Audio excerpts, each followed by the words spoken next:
옛날 조선 중기 선조 임금 때 어느 고을에 오생원이라는 사내가 살았습니다.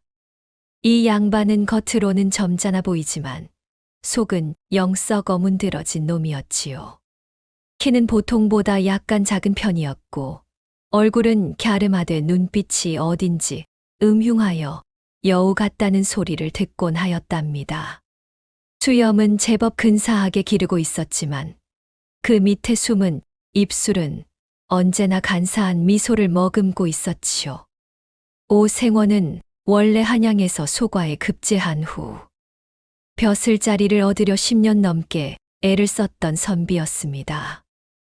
그런데 대과 시험에서 번번이 낙방하니 마음이 점점 비뚤어져 갔지요. 젊은 시절에는 그래도 학문에 대한 열정이 있었습니다만 30을 넘기고 나서부터는 출세에만 혈안이 되어 있었답니다. 아이고, 이를 어찌하면 좋을꼬. 이번에도 또 떨어지다니. 이복의 오생원, 너무 낙심하지 말게나. 다음에 또 기회가 있지 않겠는가. 무슨 기회가 있단 말인가? 내 나이가 벌써 30하고도 둘인데 언제까지 이런 식으로 허송세월만 보낼 수 있단 말인가? 그렇게 몇 차례 더 실패를 맛본 오생원은 마침내 포기하고 고향으로 내려와 서당을 운영하며 근근히 살아가게 되었지요. 하지만 한번 비뚤어진 마음은 쉽게 바로잡히지 않는 법입니다. 이 양반의 성격이라는 것이 겉으로는 도학군자인 척하면서도 속으로는 온갖 욕심이 꿈틀거리는 위선자였답니다. 서당에서 아이들을 가르칠 때도 겉으로는 인자한 척하지만 속으로는 늘 다른 생각을 하고 있었지요. 너희들은 모름지기 학문에 정진하여 군자가 되어야 한다. 특히 남녀 간의 사사로운 정에 빠져서는 아니 되느니라. 아이들 앞에서는 이렇게 말하면서도 정작 자기는 온 동네 아낙네들 중에 어느 여인이 가장 아름다운지 품평하기 일쑤였습니다. 특히나 여색을 밝히기로는 이 고을에서 딸을 자가 없을 정도였지요. 부인이 있으면서도 틈만 나면 다른 여인네를 후리려고 혈안이 되어 있었습니다. 그런 오생원의 눈에 든 것이 바로 갓장수 허서방의 마누라였답니다. 허서방네 마누라는 이름이 춘향이라고 하였는데 25의 나이에 얼굴이 보름달처럼 곱고 몸매가 버들가지처럼 날씬한 것이 그야말로 절세 미인이었지요. 눈은 가을 하늘처럼 맑고 깊었으며 입술은 앵두처럼 붉고 도톰하였습니다. 걸음걸이 또한 구름 위를 걷는 선녀 같아서 지나가는 남정네들마다 돌아보며 혀를 끌끌 차곤 하였답니다. 저런 꽃다운 여인이 어찌 저런 상것과 함께 살아가고 있을까? 정말이지 하늘이 무심하시어 명주에 똥칠을 하듯 하셨구만. 동네 남정네들이 이런 말을 할 정도로 춘향이는 미모가 뛰어났습니다. 그런데 춘향이의 남편인 허서방은 장사 때문에 집을 비우는 일이 잦았습니다. 갓을 만들어서 이 고을 저 고을 돌아다니며 파는 것이 생업이었거든요. 한 번 장사를 나가면 열흘에서 보름씩 집을 비우니 춘향이로서는 외로운 밤이 많을 수밖에 없었습니다. 허서방은 나이 40 정도의 우직한 사내였습니다. 얼굴은 그리 잘생기지는 않았지만 성실하고 부지런한 성품이어서 장사가 잘 되었지요. 하지만 너무 일에만 매달려서 아내의 마음을 헤아리는 데는 영 둔감했답니다. 여보, 이번에는 언제쯤 돌아오실 거예요? 글쎄, 열흘쯤 걸릴 것 같소. 요즘 갓이 잘 팔려서 말이오.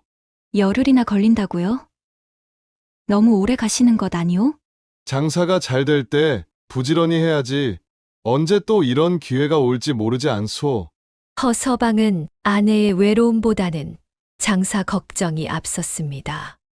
그런 남편을 보며 춘향이는 속으로 한숨을 쉬곤 하였지요. 오생원은 이런 상황을 틈타 허서방이 외지로 갓 장사를 떠나면 슬그머니 춘향이에게 접근하기 시작했습니다. 처음에는 우연을 가장해서 자주 마주치더니 점차 대담해져서 직접 말을 걸기 시작했지요. 이보시오 부인, 혼자 계시기 적적하지 않으시오? 생원님께서 어쩐 일이신지요? 적적하지만 어쩌겠습니까?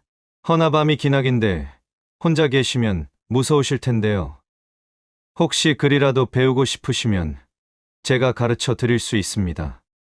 이런 식으로 오생원은 온갖 핑계를 대며 춘향이에게 접근하였습니다.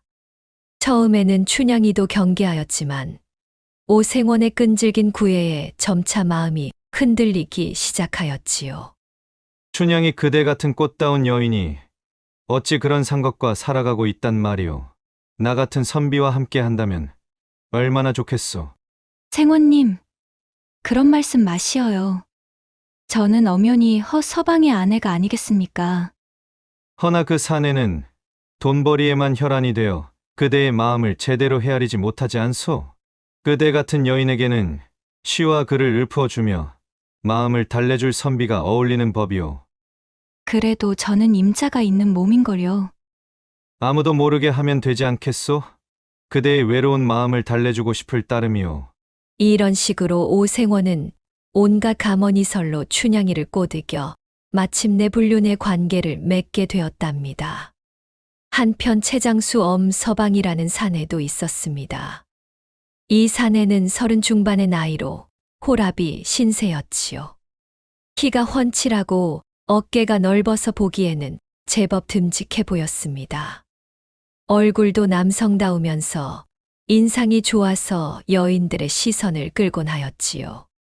엄서방은 25세 혼례를 치르고 단란한 가정을 꾸렸었습니다. 아내는 얌전하고 정숙한 여인이었고 둘 사이에는 깊은 사랑이 있었지요.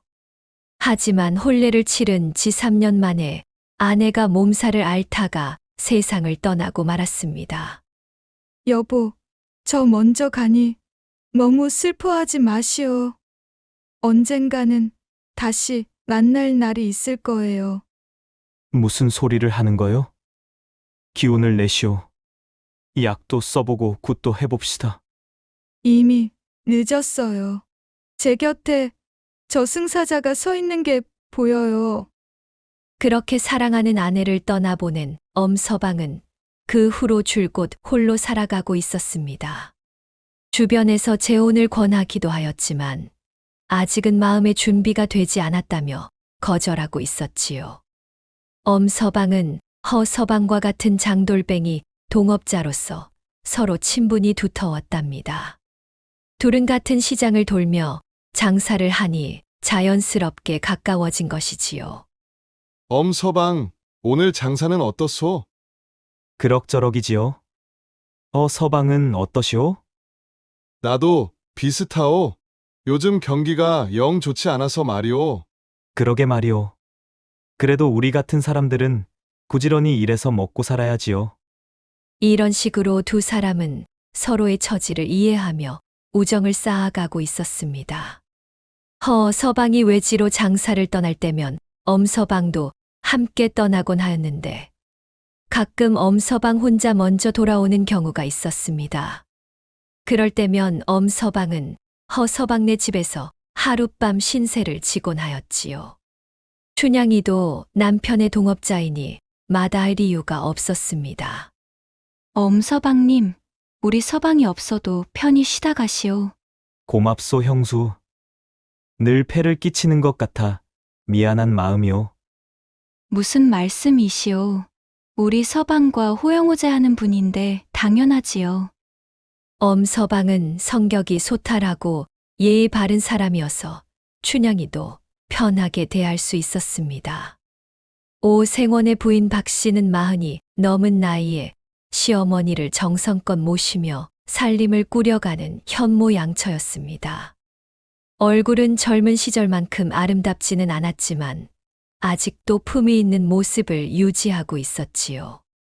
무엇보다 마음씨가 착하고 인정이 많아서 동네 사람들의 존경을 받고 있었습니다. 박 씨는 시집와서 15년 동안 남편을 내조하며 살았지만 근래 들어 남편의 행동이 수상하다는 것을 눈치챘습니다. 여보, 요즘 서당 일이 많이 바쁘신가요? 그렇소. 아이들이 늘어나서 그런지 늦게까지 할 일이 많구려. 그래도 그렇지. 너무 늦게 들어오시는 게 아니요? 그래도 예전에는 해지기 전에는 들어오셨잖소. 아, 그게 아이들 숙제를 봐주느라 그렇소. 요즘 아이들이 공부에 열심이라서 말이오. 오생원은 이런 식으로 둘러대곤 하였지만 박 씨는 남편이 거짓말을 하고 있다는 것을 직감적으로 알고 있었습니다. 그녀가 남편 오생원의 바람기를 모를 리 없었지요. 다만 양반 체면상 모른 척하며 속으로만 끙끙 앓고 있었던 것입니다. 아이고, 저 영감탱이가 또 어디 바람을 피우러 가는 게로구나. 말도 되지 않는 억지 핑계를 대는 것을 보니 박 씨는 남편이 핑계를 댈 때마다 속이 뒤틀렸지만 차마 따져 묻지는 못하였답니다. 양반 부인으로서의 체면도 있고 무엇보다 확실한 증거가 없었기 때문이었지요. 하지만 마음속 깊은 곳에서는 분노와 서러움이 쌓여가고 있었습니다. 남편에 대한 실망감과 함께 자신의 처지에 대한 한탄도 커져가고 있었지요. 바로 그런 등장인물들이 얽히고 설킨 어느 여름밤의 이야기가 지금부터 시작되는 것이지요. 때는 6월 금음께 장맛비가 억수같이 퍼붓는 칠흑 같은 밤이었습니다. 하늘이 뒤집어진 듯 빗줄기가 쏟아지고 번개가 하늘을 갈라놓으니 그야말로 귀신이라도 나올 법한 날씨였지요. 천둥 소리가 하늘을 찢을 듯 울려 퍼지고 번개 불빛이 온 세상을 환히 비췄다가 다시 어둠 속으로 사라지기를 반복하였습니다.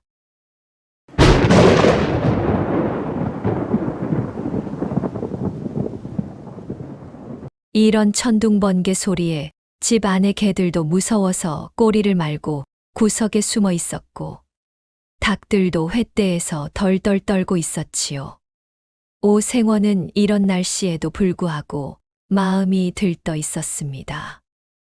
서방이 사흘 전에 장사를 떠났으니 춘향이가 혼자 있을 것이 분명했거든요. 오늘 같은 밤이야말로 춘향이가 가장 외로워할 텐데. 오생원은 속으로 이런 생각을 하며 은근히 흥분하고 있었습니다. 오생원은 상복을 말끔히 차려입고 그 위에 도롱이를 걸쳤습니다. 그리고 삽자루를 하나 들고는 부인에게 말하였지요. 여보, 이비에 어머님 산소가 떠내려갈까 염려되니 한번 다녀오겠소. 부인 박 씨는 이 말을 듣고 의아한 표정을 지었습니다. 아이고, 이 밤중에 산소에 가시려고요? 비도 이렇게 퍼붓는데 위험하지 않겠어요? 아니요, 괜찮소. 도롱이도 있고 등불도 가져갈 테니 걱정 마시오. 그래도 이런 날씨에 굳이 나가실 필요가 있나요? 내일 날이 개명 가셔도 될 텐데. 박 씨가 걱정스럽게 말하였지만 오생원은 이미 마음먹은 바가 있었습니다. 효도하는 마음에 비바람이 무슨 대수겠소? 어머님께서 살아계실 때 늘 말씀하셨잖소. 자식된 도리를 다하라고 말이오. 그렇긴 하지만 걱정 마시오. 금방 다녀올 테니까. 어서 문이나 열어주시오. 오생원은 부인의 만류를 뿌리치고 성큼성큼 밖으로 나가버렸지요. 박 씨는 남편이 나간 후에도 의구심을 떨쳐버릴 수 없었습니다. 이상하네. 평소에는 비가 조금만 와도 밖에 나가기 싫어하셨는데 오늘은 어찌 이런 폭우에도 나가시는 걸까? 박 씨는 혼자 중얼거리며 남편의 행동을 곱씹어 보았습니다. 그런데 생각해보니 의심스러운 점이 한두 가지가 아니었지요. 그리고 상복을 입고 가시다니. 산소 둘레만 정리하시려면 평상복으로도 충분할 텐데. 박 씨의 의심은 점점 깊어져 갔습니다. 헌데 이 영감탱이가 정말로 간 곳은 한 달 전에 묻은 자기 어머니의 묘가 아니었습니다. 골목 끝 허서방네 집이었지요. 오생원은 비바람을 뚫고 허서방네 집으로 향하였습니다. 도롱이를 뒤집었었지만 빗물이 얼굴을 때려서 앞을 제대로 보기 어려웠지요. 그래도 마음은 춘향이를 만날 생각에 들떠 있었습니다. 춘향이가 얼마나 외로워하고 있을까? 어여가서 달래줘야지. 오생원은 이런 생각을 하며 발걸음을 재촉하였습니다. 허서방네 집에 도착한 오생원은 살인문을 조용히 두드렸습니다. 걔 누구시오? 안에서 춘향이의 목소리가 들려왔습니다. 이복의 춘향이, 날새 오생원. 아이고 생원님. 이 비에 어찌 오셨어요? 춘향이는 문을 열고 오생원을 맞이하였습니다. 촛불을 든 춘향이의 모습이 더욱 아름답게 보였지요. 당신 혼자 있기 무서울까봐 걱정되어 이리 왔소. 안 그래도 천둥 소리에 놀라 무서움에 떨고 있었답니다. 소녀 때문에 이 날씨에 이리 와주시다니요. 춘향이는 반가워하며 오생원을 맞이하였습니다. 사실 춘향이도 이런 밤에 혼자 있기가 두려웠거든요. 오생원은 허서방네 살인문을 조용히 열고 들어갔습니다. 아이고 생원님. 이 비에 어찌 오셨어요? 온몸이 다 젖으셨겠어요. 춘향이는 걱정스럽게 말하며 오생원의 젖은 도롱이를 벗겨주었습니다. 괜찮소. 춘향이를 만나려면 이 정도 비는 아무것도 아니지요. 그래도 곧불이라도 걸리시면 어떻게 해요? 춘향이는 정성스럽게 오생원을 돌보았습니다. 마른 수건을 가져와서 머리와 얼굴을 닦아주기도 하고 따뜻한 차도 끓여주었지요. 오생원은 도롱이를 벗어 처마 밑에 걸어두고 안방문을 열려다가 문득 저승에 제 어미가 내려다보는 것 같아 상복마저 벗어 마루에 걸쳐 놓았습니다. 어미 영원히 보고 계실지도 모르니 상복은 벗어두는 게 좋겠소. 아니 어쩐 일로 상복을 입고 오셨답니까? 부인에게 어머님 산소에 간다고 핑계를 댔지 뭐요. 아, 그렇구나. 춘향이는 오생원의 말을 듣고 복잡한 기분이 들었습니다. 한편으로는 자신을 위해 이런 핑계까지 대며 온 것이 고맙기도 하고 다른 한편으로는 남의 남편을 빼앗는 자신이 죄스럽기도 하였지요. 그렇게 말하고는 벌거벗은 몸으로 안방문을 열고 들어갔답니다. 춘향이, 오늘 밤은 아무도 우리를 방해할 수 없을게요. 생원님. 저도 생원님이 보고 싶어 목이 빠질 뻔했답니다. 두 사람은 그렇게 뜨거운 밤을 시작하였습니다. 한편 시차를 두고 또 한 사람이 허서방네 살인문을 열고 들어왔습니다. 바로 최장수 엄서방이었지요. 엄서방은 이날 오후에 장사에서 돌아왔는데 허서방은 아직 돌아오지 않은 상태였습니다. 장맛비가 거세니 자기 집에 가서 부인이 잘 있는지 확인해 달라는 허서방의 부탁을 받았기에 짐을 정리하고 허서방네 집으로 향했지요. 아이고, 이 비가 언제 그칠지 모르겠네. 형수님이 혼자 계시기 무서우시겠구만. 엄서방은 혼자 중얼거리며 생각에 잠겼습니다. 이런 날이면 먼저 세상을 떠난 아내가 더욱 그리워졌거든요. 얼른 형님네 집에 가서 형수가 잘 있는지 확인해야겠구먼. 엄서방은 이런 생각으로 허서방네 집을 찾았습니다. 엄서방은 마루에 서서 흠뻑 젖은 옷을 벗어 물을 짜고 있었습니다. 비가 워낙 심하게 와서 도롱이를 써도 소용이 없을 정도였거든요. 아이고, 이 옷이 물에 다 젖었네. 어디 마른 옷이 없나? 그런데 마루에 마른 옷이 보이는 것이 아니겠습니까? 아니, 이게 뭐지? 누가 옷을 벗어두고 갔나? 그런데 이 옷이 엄서방이 자세히 보니 제법 좋은 천으로 만든 옷이었습니다. 그런데 색깔이 흰색인 것을 보니 상복인 것 같았지요. 이상하네. 형님네 집에 누가 상복을 벗어두고 갔을까? 엄서방은 궁금해하면서도 일단 젖은 옷을 갈아입어야겠다고 생각했습니다. 주섬주섬 집어 입고 보니 역시 상복이었습니다. 엄서방은 별 생각 없이 그 상복을 입고 안방에 가서 형수에게 인사를 한 뒤 평소처럼 빈 문간방에서 묵으려 하였지요. 형수에게 먼저 인사부터 해야겠구나. 엄서방은 안방 쪽으로 발걸음을 옮기려다가 안에서 이상한 소리가 들리는 것을 느꼈습니다. 어? 이게 무슨 소리지? 형수가 혼자 있는 게 아닌가? 엄서방은 이상하게 생각하며 귀를 기울여 보았습니다. 그런데 안방에서 들리는 소리가 심상치 않았지요. 남자와 여자의 목소리가 뒤섞여 들려오고 있었습니다. 이게 무슨 일이지? 형님이 돌아왔을 리가 없을 텐데. 엄서방은 당황스러웠지만 남의 집 일에 끼어들 수는 없다고 생각하고 조용히 문간방으로 향하였습니다. 그런데 바로 그때 또 한 사람이 살인문을 열고 들어왔습니다. 바로 오생원의 부인 박 씨였습니다. 박 씨는 남편이 나간 후에도 계속 마음이 불안했습니다. 이 밤중에 정말로 산소에 갔을까 하는 의심이 점점 커져갔거든요. 아무리 생각해도 이상하구나. 평소 같으면 비가 조금만 와도 밖에 나가기 싫어하시는 양반이 이런 폭우의 산소에 가겠다고? 분명 다른 곳에 갔을 거야. 박 씨는 혼자 중얼거리며 집 안을 서성였습니다. 그런데 생각할수록 의심이 확신으로 바뀌어 갔지요. 그렇다면 혹시 그 여자 집에 간 게 아닐까? 박 씨는 남편이 요즘 자주 늦게 들어오는 것과 행동이 수상한 것을 종합해 보니 분명 바람을 피우고 있다는 결론에 도달했습니다. 그렇다면 그 상대가 누굴까? 이 동네에서 그 영감탱이가 관심을 가질 만한 여자라면?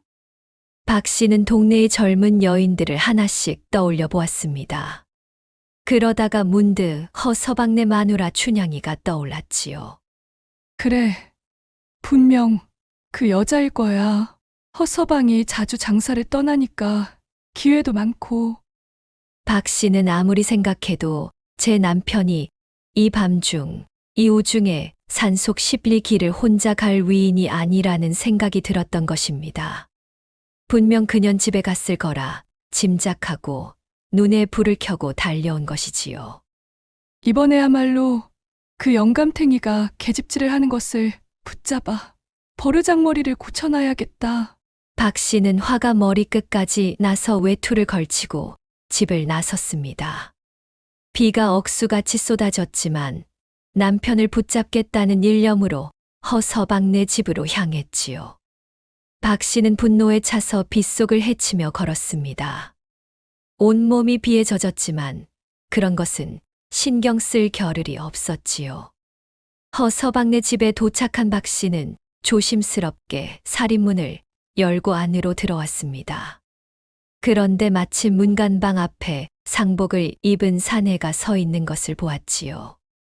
어둠 속에서 상복을 입은 사내의 뒷모습을 본 박 씨는 당연히 제 남편인 줄 알았습니다.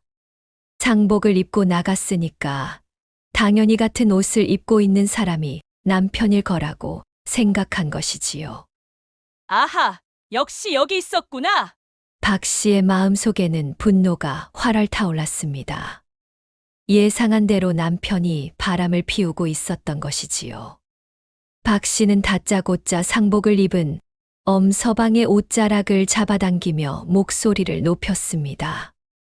내 이럴 줄 알았지? 뭐라고? 어머님 산소가 떠내려갈까봐 묘소에 간다고? 이 파렴치한 영감탱이가! 어머님 산소가 걱정되어서 밤중에 나간다더니 웬걸 여기서 이런 짓을 하고 있었구나. 박 씨는 억눌렀던 분노를 한꺼번에 쏟아내었습니다. 문간방 앞에서 오생원 부인이 소란을 떨었지만 안방에서는 방아를 찢느라 그리고 낙숫물 소리가 워낙 커서 알아차리지 못하였답니다. 거기에 천둥 소리와 빗소리까지 더해져서 밖의 소리를 전혀 들을 수 없었지요. 엄서방은 갑자기 웬 여인이 나타나서 자기 옷자락을 잡아당기며 호통을 치니 어리둥절할 수밖에 없었지요. 엄서방은 영문을 알 수 없어 당황했지만 이 여인이 자신을 누군가로 착각하고 있다는 것만은 분명했습니다. 그런데 자신의 정체를 밝히면 더 복잡해질 것 같아 그냥 입을 다물고 상황을 지켜보기로 했지요. 아직도 발뺌을 하겠다는 거야? 당장 집에 가자.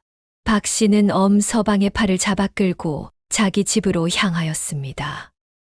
엄서방은 박 씨의 기세에 눌려 끌려갈 수밖에 없었지요. 이 비바람에 이게 무슨 고생이람? 하지만 오늘은 내 가만두지 않을 테니 각오하는 게 좋을게요. 박 씨는 혼자 중얼거리며 엄서방을 끌고 갔습니다. 오생원의 부인 박 씨는 최장수 엄서방을 제 남편으로 착각한 채 집으로 끌고 갔습니다. 비바람이 몰아치는 가운데 두 사람은 진흙탕 길을 걸어갔지요. 이보시오. 잠깐 내 얘기를 좀 들어보시오. 바람이나 피우러 다니는 주제에 무슨 변명을 하려고? 박 씨는 화가 잔뜩 나서 엄서방의 말은 듣지 않고 제일 할 말만 중얼거렸지요. 물론 비 소리 때문에 제대로 들리지 않는 것도 있었답니다. 엄서방은 말없이 따라갈 뿐이었지요. 집에 도착한 박 씨는 엄서방을 안방으로 밀어넣고는 문을 꽝 닫아버렸습니다. 그러고는 자신의 젖은 옷을 훌을 벗어버리고 남편이라 착각한 엄서방에게 다가갔지요. 오늘은 혼쭐을 내주지 않고는 못 베리겠어. 박 씨는 이렇게 말하며 엄서방을 노려보았습니다. 어둠 속에서 박 씨는 문득 이상한 느낌을 받았습니다. 비에 젖은 엄서방에게서 평소 남편과는 다른 냄새가 났거든요. 아니 이게 무슨 냄새지? 당신 몸에서 이런 냄새가 났나? 박 씨는 코를 킁킁거리며 엄서방에게 다가갔습니다. 비에 젖어서 그런지 엄서방의 몸에서는 진한 남성의 채취가 풍겨나고 있었지요. 아니, 이건 처음 맡아보는 냄새인데. 박 씨는 그동안 느껴본 적 없는 강렬한 남성의 향기에 어지러워지기 시작했습니다. 오랫동안 남편의 바람으로 외로웠던 마음이 이 낯선 향기에 흔들리기 시작한 것이지요. 박 씨는 무의식 중에 엄서방에게 더 가까이 다가갔습니다. 엄서방 또한 몇 년째 호랍이 신세라 여인의 채취에 어지러워하고 있었지요. 방 안의 분위기가 묘하게 변해가기 시작했습니다. 엄서방은 발가벗은 여인의 채취를 느끼자 더 이상 참을 수 없었습니다. 그는 박 씨의 허리를 감고 그녀를 바닥에 눕혔습니다. 아니, 이 영감탱이가 이게 못하는 짓이오. 이런다고 내가 당신을 용서할 줄 아시오. 말은 거부하는 듯 했으나 박 씨는 강한 남성의 채취와 엄서방의 적극적인 몸짓에 마음을 열기 시작했습니다. 아니, 영감. 이러지 마시오. 당신은 오늘 혼이 나야 하오. 박 씨는 적극적인 엄서방의 공세에 결국 문을 활짝 열어버리고 말았답니다. 엄서방은 오랜만에 느껴보는 여인의 채취에 이미 이성을 잃은 상태였지요. 결국 걸거벗은 두 사람은 문 밖의 장맛비보다 더 세차게 운우를 나누게 되었답니다. 아이고, 다른 여자한테 주던 그 힘을 내가 다 받아내겠어. 박 씨는 바람핀 남편에 대한 분노를 이런 식으로 풀어내고 있었습니다. 그런데 이상했습니다. 평소 남편과는 전혀 다른 감촉과 향기에 정신이 아찔해졌거든요.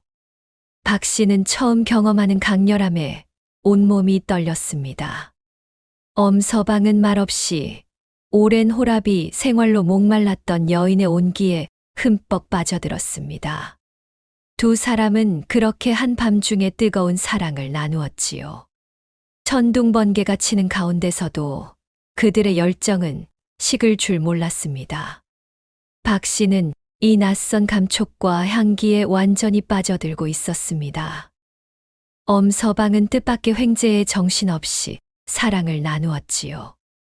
한참 뜨겁게 사랑을 나누고 난 후 가쁜 숨을 진정시키던 박 씨가 엄서방의 턱수염을 만지다가 깜짝 놀라 소리쳤습니다. 아니, 이 수염이 왜 이렇지? 이제야 박 씨는 정신을 차리고 엄서방의 얼굴을 자세히 보았습니다. 남편과는 전혀 다른 사람이었지요. 아니, 당신은 도대체 누구요? 어찌 여기 있는 게요? 어서 나가시오. 내 소리를 치르겠소. 박 씨가 떨리는 목소리로 말하자 엄서방이 능글맞게 답했습니다. 허참, 낯선 남자 허리춤을 잡아당겨 여기까지 끌고 와서 사지의 기운을 쏙 뺄 때는 언제고, 이제 와서 쫓아내는 건 무슨 경우요? 아니, 그것이 말이오. 분명 우리 영감이 맞았는데 이게 어찌된 영문인지 모르겠소. 아무래도 내가 큰 착오를 한 모양이오. 제발 이해를 해주시오. 오생원의 아내는 이제야 자신이 엄청난 실수를 저질렀다는 것을 깨닫고 애원하였습니다. 아이고, 이를 어쩌면 좋단 말인가. 이제 우리 남편이 돌아올지도 모르오. 제발 빨리 나가 주시오. 그럽시다. 그런데 이런 실수에 대한 보상은 있어야 하지 않겠소? 나도 이런 일로 곤란에 처할 수 있단 말이오. 엄서방은 상황을 자신에게 유리하게 이용하려고 했습니다. 보상이라니. 무슨 보상을 원하시는 게요? 간단합니다. 이 일이 외부에 알려지지 않게 하려면 입막음 비용이 필요하지 않겠소? 결국 박 씨는 자신의 금비녀를 뜯어 주고서야 엄서방을 내보낼 수 있었습니다. 이걸로 충분하겠지요. 제발 이 일은 아무에게도 말하지 마세요. 걱정 마시오. 저도 이런 일이 알려지면 좋을 게 없으니까요. 엄서방은 금비녀를 받고 흐뭇해하며 다시 허서방네 집으로 돌아왔습니다. 그리고는 마루에 걸터 앉아서 상황을 정리해 보았지요. 이거 참 재미있는 일이 벌어졌구만. 오늘 밤 횡재를 했네. 엄서방은 비에 젖은 몸이었지만 기분은 매우 좋았습니다. 뜻밖의 소득이 생겼거든요. 한편 안방에서 춘향이와 정신없이 분탕질을 하고 나온 오생원이 마루에 앉아있는 엄서방을 보고 깜짝 놀랐습니다. 어라, 이 작자는 누구란 말인가? 왜 내 상복을 입고 있는 것이지? 오생원은 자신의 상복을 입고 있는 낯선 사내를 보고 경악하였지요. 여보시오, 그 옷이 내 것인데 어찌하여 입고 계시오? 아, 이 옷이 당신 것이었습니까? 비에 젖어서 갈아입었는데. 엄서방은 태연하게 대답했습니다. 네 이놈! 감히 양반의 옷을, 그것도 상복을 훔쳐 입고 성할 것 같으냐? 오생원은 화를 내며 소리쳤습니다. 엄서방은 오생원을 보더니 코웃음을 쳤습니다. 허허, 양반이면 양반답게 놀아야지. 엄연히 지압이 있는 여자의 새서방이 되어가지고 무슨 양반이요? 뭐라고? 기세등등하던 오생원은 엄서방의 말에 당황했습니다. 방금 전에 무슨 일을 하고 나오셨는지 제가 다 봤거든요. 허서방 형님 부인과 말이죠. 엄서방은 여유롭게 말했습니다. 오생원은 엄서방과 허서방이 같은 장돌뱅이, 친구 사이라는 걸 알고는 사색이 되었습니다. 만약 이 일이 허서방 귀에 들어간다면 큰 추문이 일어날 것이 뻔했거든요. 이보시오. 혹시 이 일을 다른 사람에게 말할 생각은? 양반 나리께서 걱정하실 일이 아니지요. 다만 입을 다물어 두려면 그에 상응하는 대가가 있어야 하지 않겠소? 대가라니? 무슨 대가를 말하는 거요? 간단합니다. 이런 비밀을 지켜드리는 것도 쉬운 일이 아니거든요. 결국 오생원은 한참을 고민하다가 주머니에서 돈주머니를 꺼냈습니다. 이게 얼마나 되는지 모르겠지만 30냥 정도면 적당할 것 같은데요. 30냥이나. 양반께서 체면을 지키시려면 그 정도는 주셔야죠. 결국 오생원은 30냥의 돈표를 내주고서야 엄서방으로부터 상복을 돌려받고 입을 다물어 달라는 약속을 받을 수 있었습니다. 아이고, 이 무슨 봉변인고 30냥이나 날려버렸네. 오생원은 돈표를 내주고는 우울해하며 옷을 입었습니다. 그럼 이제 나는 이만 가보겠소. 꼭 약조를 지켜야 하오. 물론이지요. 저도 이런 일이 알려지면 좋을 게 없으니까요. 오생원이 사라진 후 최장수 엄서방은 이제 안방문을 두드렸습니다. 형수님, 문 좀 열어주시오. 안방에서 춘향이의 목소리가 들려왔습니다. 누구시길래 이 밤중에 문을 두드리시는 게요? 나, 엄서방이요. 춘향이는 깜짝 놀랐습니다. 엄서방이 왔다는 것은 혹시 방금 전 일을 들켰을 수도 있다는 뜻이었거든요. 아니, 엄서방, 언제 오신 게요? 조금 전에 왔소. 내 먼저 돌아왔는데 비가 이리 많이 와서 형수 괜찮은지 보러 왔소. 형님이 형수가 잘 있는지 확인하라고 했으니 내 들어가겠소. 춘향이는 단호하게 말했습니다. 안 되네. 들어오지 마시게. 나는 잘 있으니 어여 문간방으로 건너가서 자고 가시오. 그러자 엄서방이 목소리를 높였습니다. 아니, 양반 나리가 오면 문고리를 풀어주고 나 같은 상놈에게는 문고리를 단단히 걸어놓겠다 이거요? 그런데 그 양반 나리가 방금 전에 무슨 일을 하고 갔는지 내가 다 보고야 말았소만. 춘향이는 깜짝 놀라서 어쩔 줄 몰라 했습니다. 만약 이 일이 남편 허서방에게 알려진다면 큰일이었거든요. 그런 말씀 마시고 그냥 가세요. 그럴 수는 없지요. 이미 다 본 걸 어쩌겠소? 문을 열어주지 않으면 허서방 형님에게 모든 걸 다 구할 수밖에 없소. 제발 그러지 마세요. 제가 잘못했어요. 춘향이의 목소리는 떨리고 있었습니다. 그럼 문을 열어주시겠소? 춘향이는 한참을 망설이다가 결국 어쩔 수 없이 안방문을 열어주었습니다. 들어오세요. 하지만 오래 계시면 안 돼요. 엄서방은 안방으로 들어가서 춘향이와 마주 앉았습니다. 형수, 오늘따라 유독 아름다우시오. 엄서방, 제발 그런 말씀 마시오. 그런데 오생원과는 언제부터 그런 사이였소? 춘향이는 얼굴이 빨개지며 대답했습니다. 그게 중요한 게 아니잖아요. 제발 우리 서방님께는 말씀하지 마세요. 그렇게 해드릴 수는 있지만 그냥은 안 되겠지요. 엄서방은 의미심장하게 웃었습니다. 결국 엄서방은 춘향이와도 뜨거운 밤을 보내게 되었습니다. 춘향이로서는 비밀을 지켜달라는 대가로 몸을 내주는 수밖에 없었지요. 엄서방, 정말 비밀로 해주실 거죠? 물론이지요. 저도 이런 일이 알려지면 곤란하니까요. 다음 날 아침 엄서방은 입막음으로 비단 한 피를 챙겼습니다. 이 일은 우리끼리만 아는 비밀이오. 형님에게는 절대 말하지 않을 테니 안심하시오. 춘향이는 울먹이며 비단을 내주었습니다. 비밀로 해준다는 그 약조 꼭 지켜야 할 것이오. 걱정 마시오. 제가 이런 일로 입을 함부로 놀릴 사람이 아니니까요. 이렇게 해서 최장수 엄서방은 하룻밤에 횡재를 5이나 했습니다. 오생원 부인에게서 금비녀 하나, 오생원에게서 돈표 30냥, 춘향이에게서 비단 한 필, 그리고 두 여인과의 정사까지 합치면 정말 대박이었지요. 허허, 오늘 밤만큼 신나는 밤이 또 있을까? 엄서방은 기분 좋게 웃으며 자신의 집으로 돌아갔습니다. 한편 오생원은 집에 돌아와서 부인이 없는 것을 보고 의아해했습니다.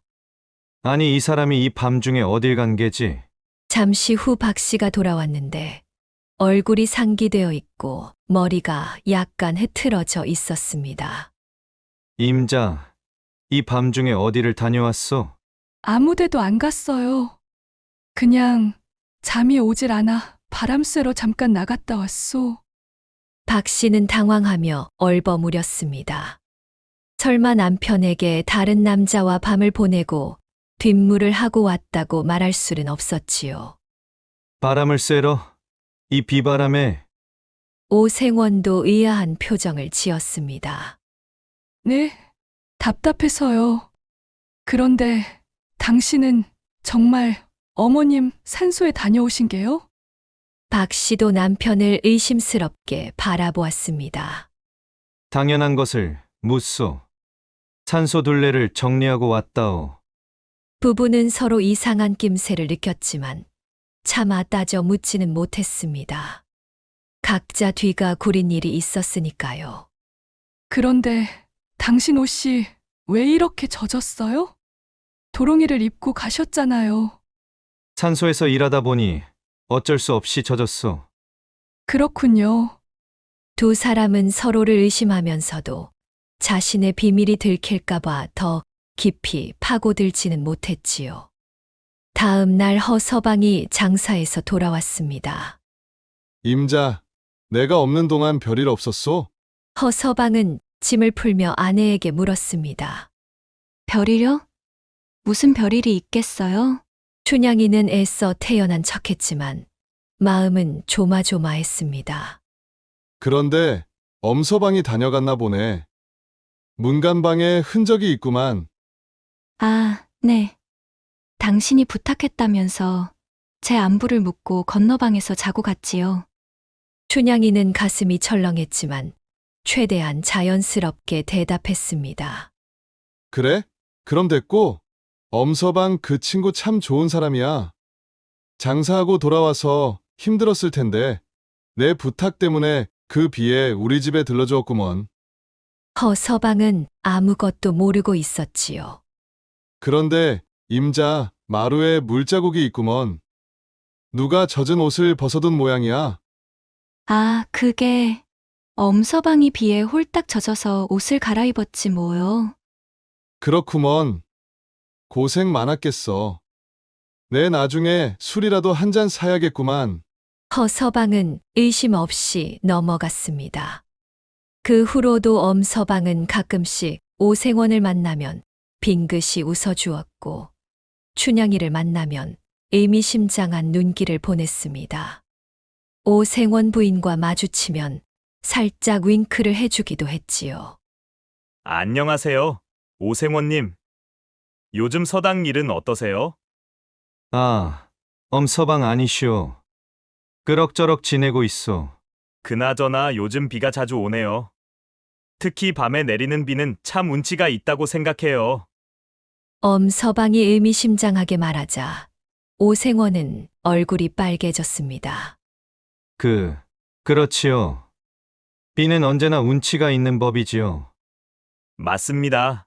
특히 상복을 입고 비를 맞으면 더욱 운치가 있지요. 오생원은 식은땀을 흘리며 고개만 끄덕였습니다. 춘향이를 만날 때도 마찬가지였습니다. 형수, 안녕하시오. 아, 엄서방 오셨소. 요즘 형님께서는 장사가 더 잘 되나 보오. 외지에 나가는 것이 더 잦아지신 것 같소.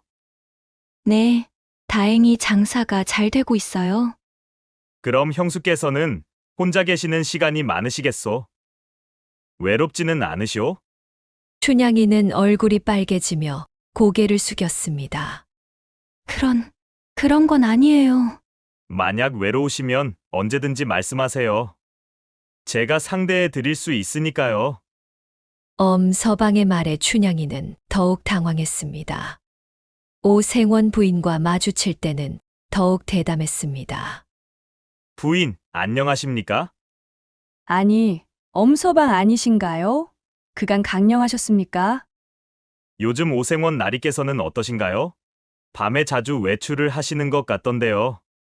박 씨는 깜짝 놀라며 엄서방을 바라보았습니다. 그게 무슨 말씀이세요?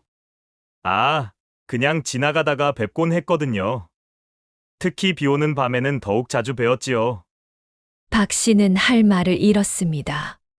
그런데 부인께서도 그 밤에 외출을 하시는 것 같던데. 누굴 그렇게 찾으시는 게요? 혹시 누군가가 필요하신 게라면 언제든 제게 오시지요. 저는 항상 준비되어 있답니다. 엄서방이 빙긋 웃으며 말하자 박 씨는 얼굴이 사색이 되었습니다.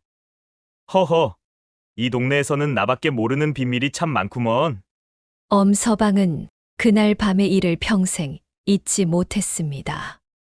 그리고 그 비밀들을 잘 간직하며 때때로 작은 이득도 챙겨가곤 했답니다. 몇 달 후, 엄서방은 오생원을 찾아갔습니다. 생원님, 안녕하십니까? 어서 오시오. 무슨 일이시오? 사실 요즘 장사가 영 잘 안 되어서요. 조금 도움을 받을 수 있을까 해서 왔습니다.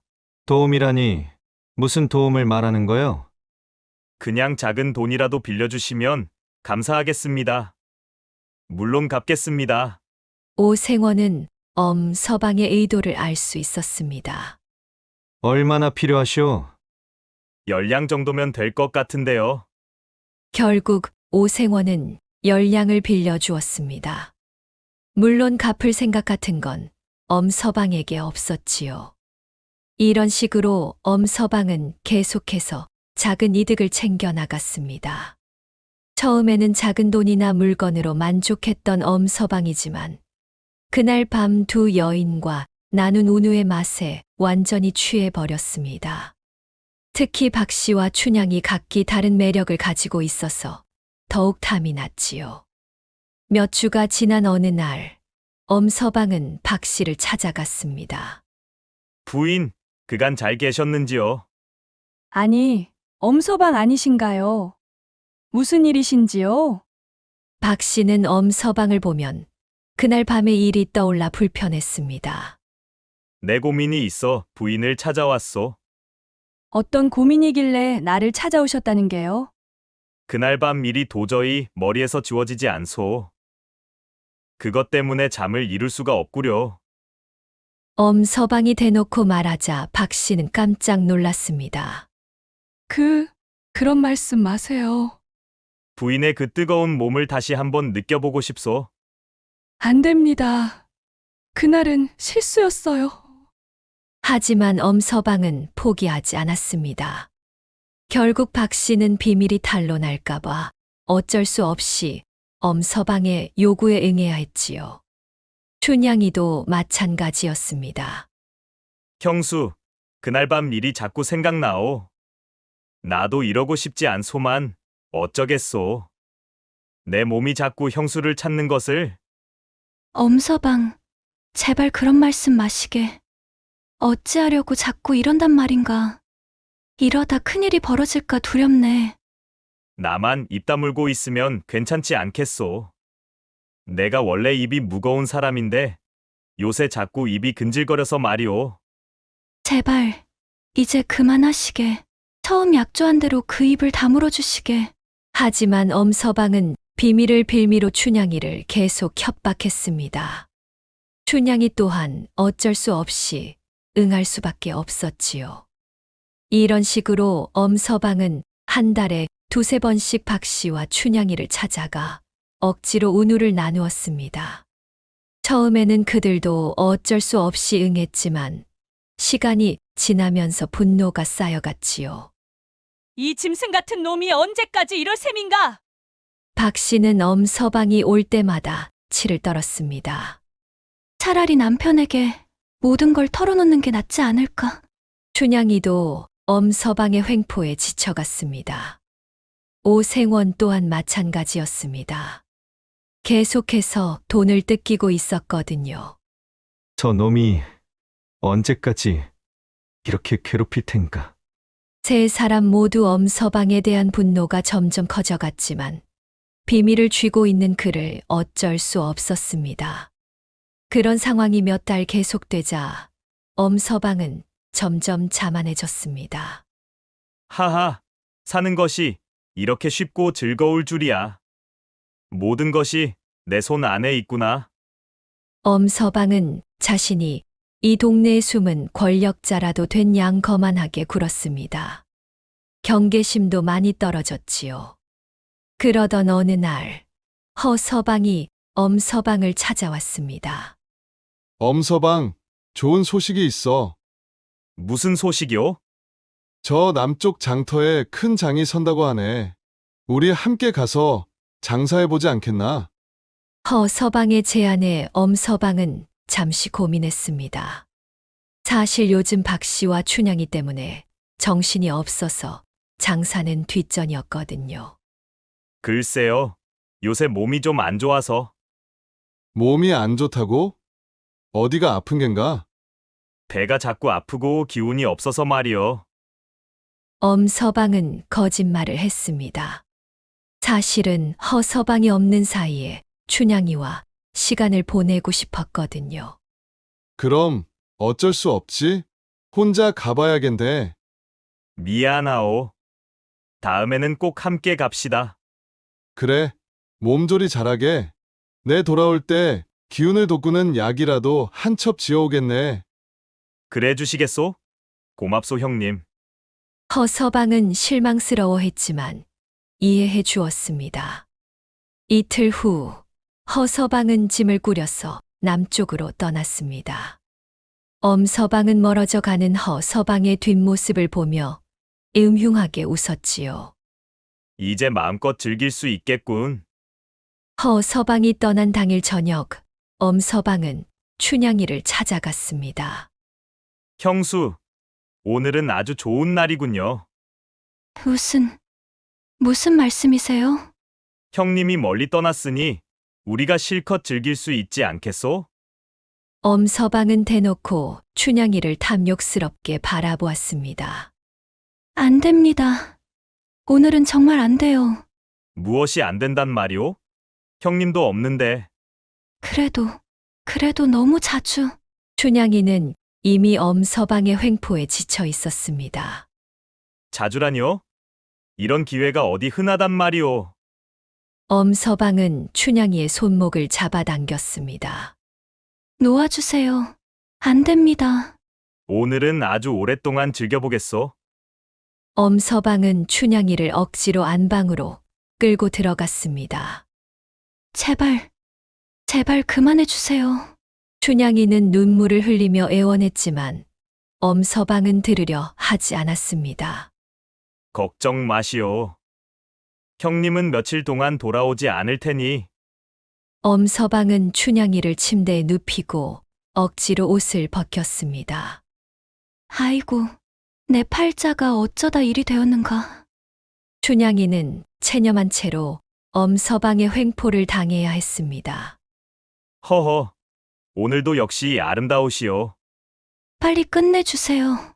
그런데 바로 그때였습니다. 임자, 나왔소. 대문 밖에서 허서방의 목소리가 들린 것입니다. 아니, 이게 무슨... 춘향이는 깜짝 놀라 몸을 일으켰습니다.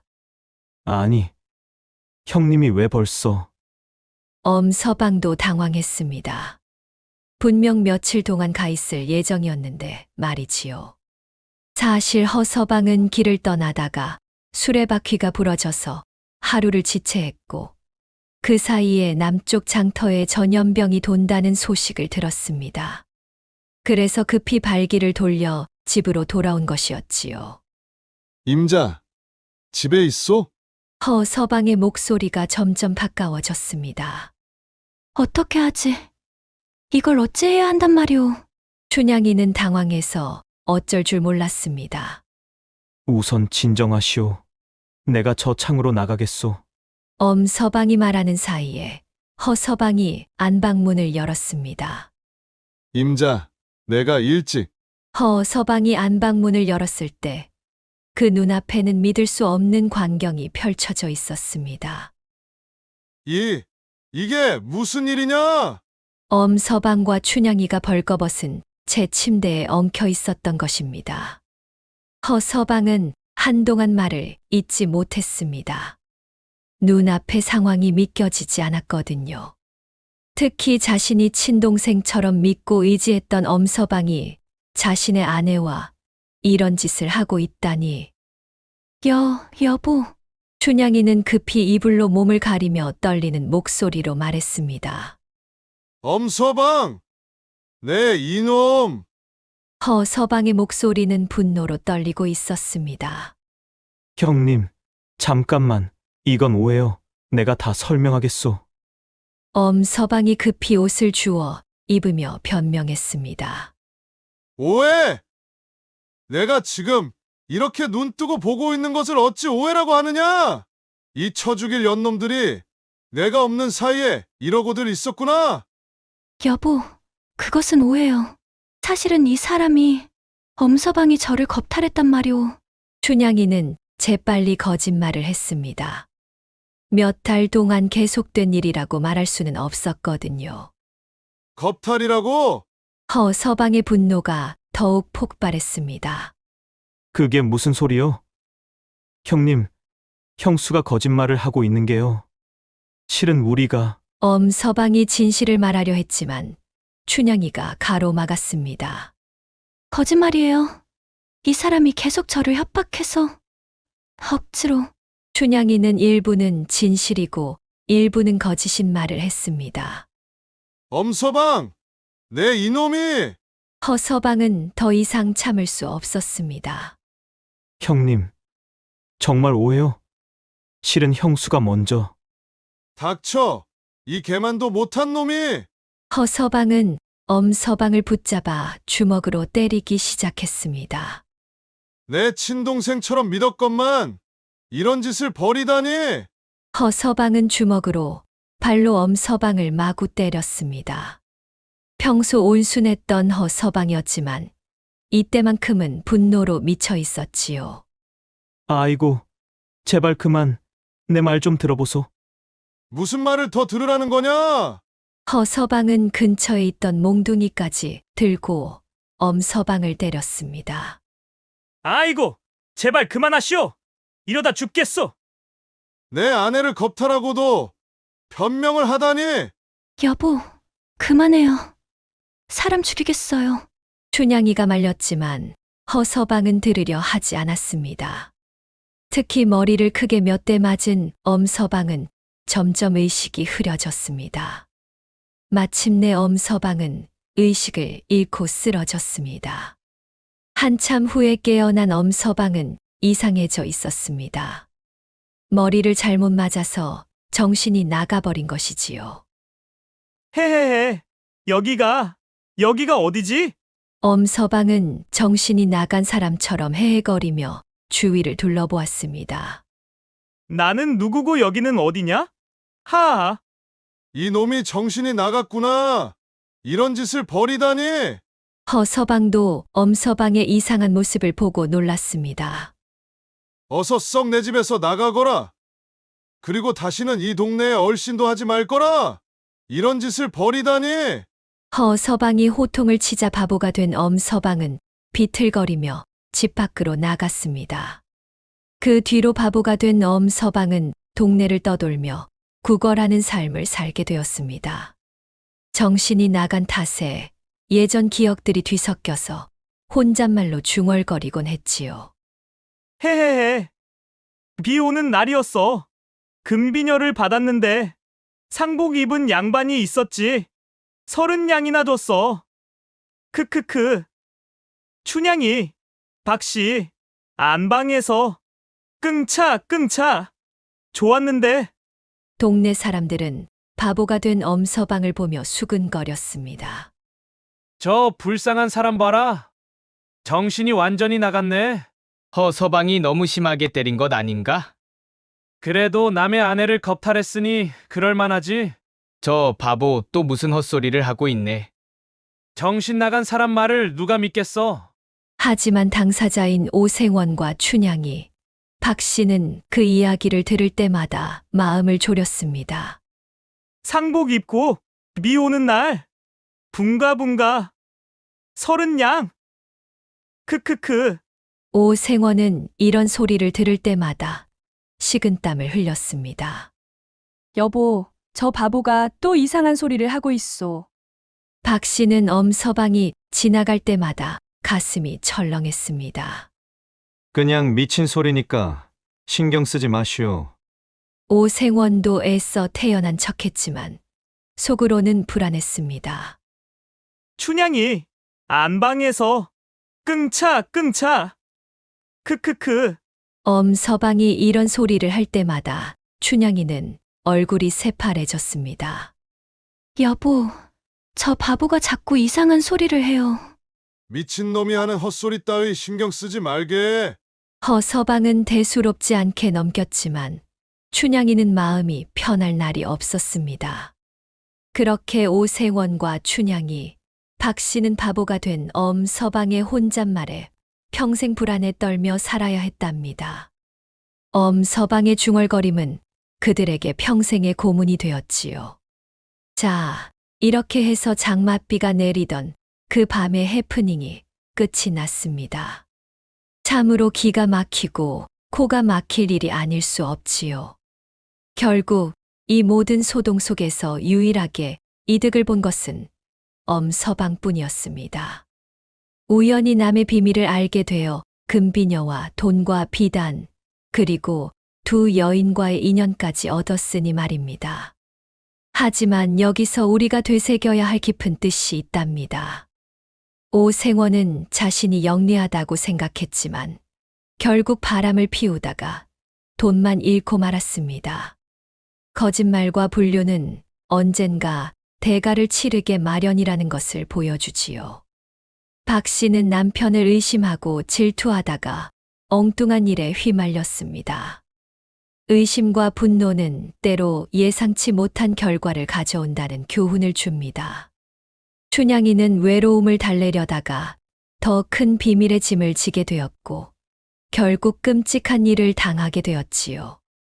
그리고 엄서방은 남의 약점을 이용해 이득을 취하고 욕심을 부리다가 결국 천치가 되어 구걸하는 신세가 되었습니다. 탐욕과 교만이 어떤 결과를 가져오는지 보여주는 대표적인 예라 하겠습니다.